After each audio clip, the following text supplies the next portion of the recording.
பேர் கமலா. நான் நெல்லிக்குப்பம் பஞ்சாயத்துலேருந்து வரேன். அதுக்கு நான் நெல்லிக்குப்பம் பஞ்சாயத்து என்னுடைய சொந்த பஞ்சாயத்து. அது பக்கத்துல இருக்கிற பனங்காடி பக்கத்துல ஒரு 2 பஞ்சாயத்தா நான் பார்த்துட்டு இருக்கேன். நான் பேனியன்ல வந்து 10 வருஷத்துக்கு மேல வேலை பண்ணிட்டு இருக்கேன்.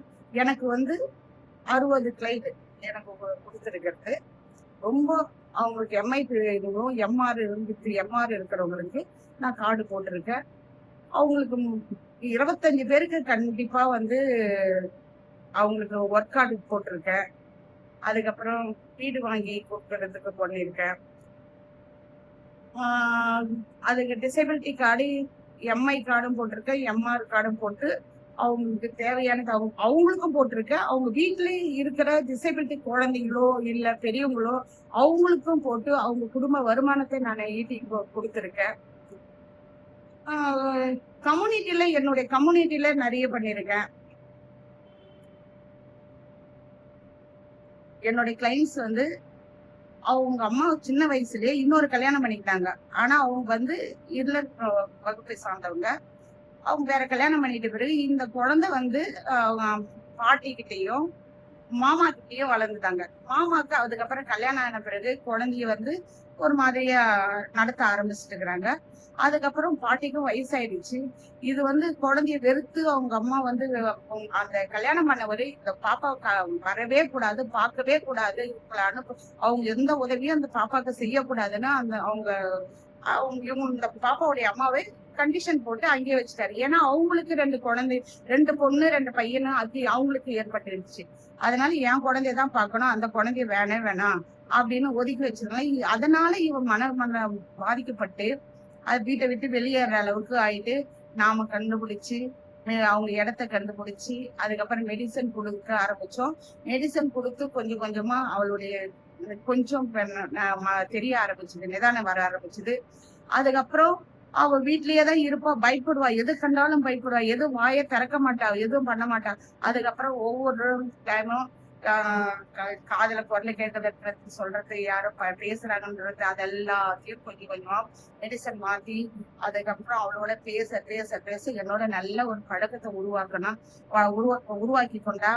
அதுக்கப்புறமா வந்து உங்க அம்மா கிட்ட அவங்க 2வது கல்யாணம் பண்ணவர்கிட்ட அந்த அப்பா கிட்ட நான் பேச ஆரம்பிச்சேன். ரொம்ப நாள் 2-3 வருஷம் அவரோட நானு அதிகமா இல்லப்பா, அவங்கள விட்டா யாரும் இல்ல, பாட்டியை இறந்துட்டாங்க, மாமாக்கு கல்யாணம் பண்ணிக்கின்னு போயிட்டாங்க, அவங்க பண்ணிட்டு அவங்க மாமி ஒத்துக்க மாட்டேன்றாங்க, அதனால நீங்க உங்களை தவிர யாரும் இல்லை, இப்ப இவங்களை விட்டா எங்க போய் சேர்க்க முடியும், ஹோம்ல சேர்க்க சொன்னாங்க, ஹோம் எல்லாம் சேர்க்க முடியாது, வயசுக்குள்ள எவ்வளவு நடக்குது நாட்டுல, நீங்க கொஞ்சம் தயவு பாருங்க அப்படின்னு சொல்லி அவங்க கிட்ட நான் எவ்வளவோ கெஞ்சி அதுக்கப்புறமா அவங்க என்ன பண்ண அவர் கொஞ்சம் இது சாந்தமானார் கூட ரொம்ப திருப்தியா இல்ல. அதுக்கப்புறம் அவங்களுக்கு நான் நிறைய உதவி செய்ய ஆரம்பிச்சேன். உதவி செய்யணும் பேனியன் கொடுக்குற எந்த ஒரு உதவியும் அவங்களுக்கு கொடுக்குறேன். அதுவும் இல்லாத சுத்தி கிடைக்கிற மத்த என்ஜிஓஸ் கிட்ட வாங்கி அவளுக்கு ட்ரெஸ், சாப்பாடு செய்தவருக்கு அந்த மாதிரி வந்து சாப்பாட்டுக்கு அவங்க செலவு பண்றாங்கல்ல, அந்த திங்ஸ் எல்லாம் வாங்கி கொடுக்கறது. அப்புறம் அந்த பக்கத்துல இருக்கிற இந்த தலைவருங்க இவங்க எல்லாம் வந்து நிறைய ஹெல்ப் யாரு கொடுக்குறாங்களோ அவங்க கிட்ட எல்லாம் கேட்டு இந்த பாப்பாக்கு தனியா செய்ய ஆரம்பிச்ச பிறகு அந்த பாப்பாவால அந்த குடும்பத்துல நிறைய பொருட்கள் கிடைக்குதுன்னு அவர் அனுமதிக்க ஆரம்பிச்சாரு. அதுக்கப்புறமா ஒரு எம்ஐ கார்டு கூட என்னால ரொம்ப வருஷம் அப்படிதான் குறைஞ்சபட்சம் 5 வருஷத்துக்கு அவளோட நானு நிறைய டிராவல் பண்ண வேண்டியதா போச்சு. அதுக்கப்புறமா கார்டு போடுறது, ஒரு ஆதார் கார்டு வாங்க முடியாம அவ்வளவு கஷ்டப்பட்டோம். ஏன்னா ஆதார் கார்டு வாங்குறது எந்த ஆதாரமும் கிடையாது, எந்த இதுவுமே இல்லை. அதுக்கப்புறமா அந்த விஓ கிட்ட நாங்க இந்த ஊரை சேர்ந்தவங்கன்னு சொல்லிட்டு வாங்கி அப்புறம் எம்ஐ கார்டு போட்டு எம்ஐ கார்டுல போட்டு அதுக்கப்புறமா இதை வச்சு ஆதார் கார்டையும் அதுக்கப்புறமா ஓட்டர் ஐடி ரேஷன் கார்டுல பேரு சேர்க்க முடியாம கஷ்டம் ஆகுது. அந்த ரேஷன் கார்டுல நான் சேர்க்க மாட்டேன்னு சொன்னாரு. அவரு இல்ல வேணாம், சேர்த்துதான் ஆகணும் அப்படின்னு சொல்லிட்டு அவங்களுடைய ரேஷன் கார்டுல பேர் நேம் சேர்த்து அதுக்கப்புறமா வந்து பேங்க் புக் ஓபன் பண்ணி, அதுவும் பேங்க் புக் அவங்க அம்மாவும் இவங்களையும் ஜாயிண்ட் அக்கௌண்ட் போட்டு ஓபன் பண்ணி கொடுத்து அதுக்கப்புறம் ஏரி வேலையாட்கள் 100 நாள் வேலை அட்டை போட்டு கொடுத்து அப்புறம் நம்ம மருத்துவ காப்பீடு மெடிக்கல் கார்டு, அந்த மெடிக்கல் கார்டு வந்து போட்டு கொடுத்து அதுவும் இல்லாம அவங்க வீட்டு பக்கத்துல இருக்கிறவங்களுக்கு எல்லாம் இன்னும் உதவிகள் செய்ய. ஏன்னா எது இல்லையோ அதையெல்லாம் வாங்கி கொடுக்க, ஆதார் கார்டு வாங்கி கொடுக்க, ஓட்டு ஐடி வாங்கி கொடுக்க, அதுக்கப்புறமா வந்து ரேஷன் கார்டுல பேர் சேர்க்கறது, இப்படி எல்லாம் அந்த தெருவுல இவங்கள வச்சு நிறைய பேரு நானும் எனக்கும் இல்லம்மா. ஏன்னா எஸ்டி பகுதியில அந்த அளவுக்கு கேர் எடுத்து யாரும் அந்த அளவுக்கு வார்டு மெம்பரோ தலைவரோ முன்னிருந்து வந்ததே கிடையாது. அதுக்கப்புறம் அவங்களோட சேர்ந்து இன்னைக்கு அந்த பாப்பா வேலைக்கு 100 நாள் வேலைக்கு போக ஆரம்பிச்சா. அதுக்கப்புறமா ஏரி வேலையில இந்த கிராமத்துல பயிர் களை எடுக்கிறது, அந்த மாதிரி வேலையெல்லாம் 4 பேரோட பேசவே மாட்டேன். ஆனா இப்போ நல்லா பேசுறா. இப்போ கம்பெனில ஒரு இடத்துக்கு போய் மாசத்துல வாரத்துல 4 நாள் வேலை, ஒரு நாளைக்கு 400 ரூபான்னு சொல்லிட்டு வேலைக்கு போறா. இன்னும் இண்டிவிஜுவலா அவ தனியா போனோம், அவ நல்லா இன்னும் பேசணும் அப்படின்னு அவங்க அம்மா கிட்ட நிறைய கவுன்சிலிங் கொடுத்து, இவளுக்கும் பேசி கவுன்சிலிங் கொடுத்து, இன்னைக்கு இன்னைக்கு வேலைக்கு போறதுக்காகவும் நல்ல ஒரு இதுவா இன்னைக்கு இருக்கிறாங்க. அவங்க அப்பா வந்து இன்னைக்கு அவர் வந்து மாத்திரை வந்து வாங்கின்னு போற அளவுக்கு அவங்க குடும்பமே மாறி இருக்குது. நான் பனங்காட்டு பக்கம் என்ற பஞ்சாயத்து பத்தி சொல்லணும்னா நிறைய விஷயம் சொல்லணும். ஏன்னா பனங்காட்டு பக்கத்துல அது ஜாதி பாக்குற ஒரு இடம். ஏன்னா அவங்க வந்து இருளஸ் அங்க இருக்கிறாங்க. இருளஸ் வந்து 19 குடும்பங்கள் இருக்காங்க. 23 குடும்பங்கள்ல ஒரு 4 குடும்பம் வந்து மரம் வெட்ட போயிட்டாங்க. மீதி 19 குடும்பங்கள் அங்க இருக்குது. அவங்க வந்து எந்த ரேஷன் கார்டோ ஆதார் கார்டோ எந்த இதுவும் பண்ண இல்ல. அவங்கள வந்து நம்ம வந்து உள்ள போனோம்னா அங்க இருக்கிற, ஏன்னா இவங்க வந்து அவங்க வீட்டுல போயிட்டு படிவேலை, அதாவது படிவேலை செய்யறேன் அப்படின்னு சொல்லுவாங்க. ஏன்னா அவங்க கழனியில சாணி வாரத்துல இருந்து மத்த வேலை செய்யறது, அவங்க எல்லாமே இவங்களுடைய ஒவ்வொருத்தரும் ஒவ்வொரு குடும்பத்திலே இருப்பாங்க. அவங்க சொல்றது, அவங்க கொடுக்குற ரேஷன் அரிசி, அவங்க சமைச்சு மீதி போன சாப்பாடு தான் இவங்க சாப்பிட்டுன்னு இருக்கிறாங்க. அதனால இவங்க என்ன சொல்றாங்களோ அதை மட்டும்தான் அவங்க வந்து கேட்பாங்க. ஏன்னா வந்து அரிசி இவங்களுக்கு ரேஷன் கார்டு வந்து நான் தான் எங்க கீழே தான் இருக்கணும்ன்ற ஒரு எண்ணத்துல இருக்காங்க. நான் உள்ள போகும்போது அவங்களுக்கு ரொம்ப ரொம்ப விருப்பம் அவங்களுக்கு அதிகமாச்சு. ஏன்னா நீங்க நான் வந்து வேலை பண்றீங்க அப்படின்னு கேட்டாங்க.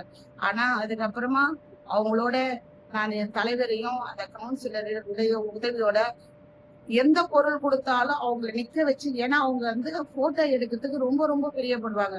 அந்த வீக்கை நான் பயன்படுத்தி மத்த என்ஜிஓஸ் எல்லாம் பக்கத்துல இருக்கிறவங்க எல்லாரும், அதாவது மாம்பாக்கம் பக்கத்துல இருக்கிற கம்பெனிஸ் எனக்கு நிறைய அவங்களோட தொடர்பு இருந்ததுனால மழை நேரத்திலயும் இல்ல மத்த எந்த ஸ்கூல்ல இந்த வெயில் நேரத்துல சம்மர் நேரத்துல நடக்கிற குழந்தைங்களுக்கு நடக்கிற ப்ரோக்ராம்லயும் எனக்கு நிறைய நம்பர்களை கொடுத்து அவங்களோட நான் இருந்ததுனால அவங்கள ஒருங்கிணைச்சு செயல்படுறதுக்கு உதவியா இருந்துச்சு. ஏன்னா அவங்க அந்த மழை நேரத்துல சமைக்கவே முடியாது. அவங்களுக்கு வந்து அந்த கொட்டாயில வந்து சமைக்க, ஏன்னா ஏரி ஓரத்துல இருந்தாலும் தண்ணி வந்துடும், சமைக்க முடியாத இருப்பாங்க. அந்த நேரத்துல நிறைய கம்பெனிக்கு சாப்பாடு 3 வேலையும் கொடுக்க உதவி செய்வாங்க. அந்த உதவி செய்யும் போது கூட நான் அந்த கவுன்சிலரின் தலைவரை வச்சுதான் கொடுக்க ஆரம்பிச்சேன். அப்படி பண்ணிதான் அவங்கள உள்ள போகும்போது அவங்களுக்கு ரேஷன் கார்டு ஆதார் கார்டு ரொம்ப முக்கியம் சொல்லிட்டு அவங்களுக்கு தெரியாம இங்க இருந்து வேனின் மூலியம் கேம்ப் வச்சு ஆதார் கார்டு ரெடி பண்ணி ஃபார்ம்களை ரெடி பண்ணி அவங்களுக்கு கொடுத்து ரேஷன் கார்டு ஆதார் கார்டு எல்லா வீட்டுக்கும் இப்போ வந்து அந்த 19 குடும்ப வீட்லயும் ரேஷன் கார்டு இருக்குது, ஆதார் கார்டு இருக்குது, ஓட்டு ஐடி இருக்குது, மெடிக்கல் கார்டு இருக்குது, எல்லாமே அவங்க கிட்ட இருக்குது. பிள்ளைங்களை படிக்க வைக்கிறதுக்கு நீங்க இங்கிருந்து மாம்பாக்கம் அவங்க ஒருத்தர் கூட அவங்க 6வதுக்கு மேல போனது கிடையாது. ஆனா இன்னைக்கு +2 வரைக்கும் படிக்கிற அளவுக்கு பசங்க போயிருக்காங்க. நாம ஸ்காலர்ஷிப் கொடுத்துக்கின்னு இருக்கிறோம். அவங்களோட நம்ம இன்னும் நம்ம நிறைய வேலை பண்ணிட்டு இருக்கோம். பட்டா இல்லாம இருந்தது, 7 பேருக்கு பட்டா வாங்கி கொடுத்து இப்போ அந்த கவர்மெண்ட் ஸ்கீம்ல வீடு வந்திருக்குது. அந்த 7 பேர்ல இப்போ வந்து 5 பேர் வீடு கட்டின்னு இருக்காங்க. இப்போ ரொம்ப நம்ம பேனியனாலே அங்க இருக்கிற டோட்டல்லாம் எல்லாருக்கும் தெரியும். அவங்களுக்கு ரொம்ப சந்தோஷம். இந்த கஷ்டத்திலயும் அவங்க உங்களை உள்ள உடல்னா கூட நீங்க இறங்கி இந்த வேலை பண்ணதுக்கு நமக்கு எப்பவுமே அவங்க நன்றி கடனா இருக்கிறன்னு எப்பவுமே சொல்லுவாங்க. இது எனக்கு சோசியல் ஒர்க் வந்து எனக்கு பிடிச்சு செய்யற வேலை. அதுவும் டிசேபிலிட்டிகளுக்கு செய்யற ரொம்ப ரொம்ப ரொம்ப பிடிச்ச வேலை எனக்கு. நன்றி, வணக்கம்.